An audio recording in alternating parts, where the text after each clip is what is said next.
د پاکستان معاشي صورتحال دا وخت ډېر ګډوډ دی.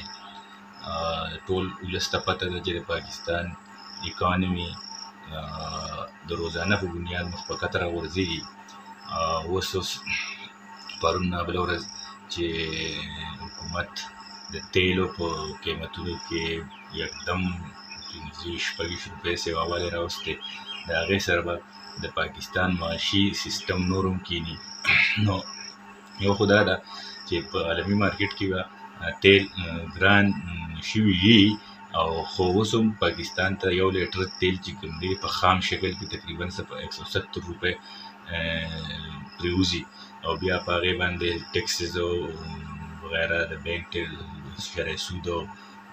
د ریفاینري خرچ دا به پرې راځي او هغې به قیمت پسې وږي. خو د ټول نه لویه او بنیادي مسله چې کومه ده نو هغه دا ده چې که تیل په عالمي مارکیټ کې ګران شي، خو حکومتونه ریاست دا ذمهواري چې هغه د خپل ولس د قوت خرید خیال په وساتي، او د هغې لپاره ضروري ده چې حکومتونه او ریاستونه په مختلفو څیزونو کې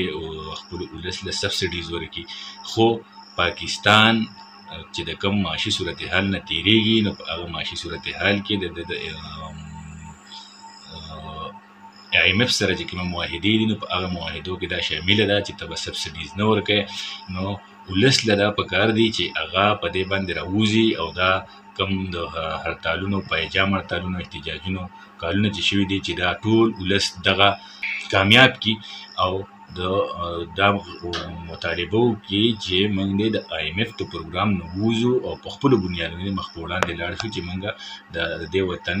هغه معاشي ستونزې چې کومې دي چې هغه حل شي، او یو ښه سیستم طرف ته، یو خوشحاله سیستم طرف ته دا معاشره لاړه شي.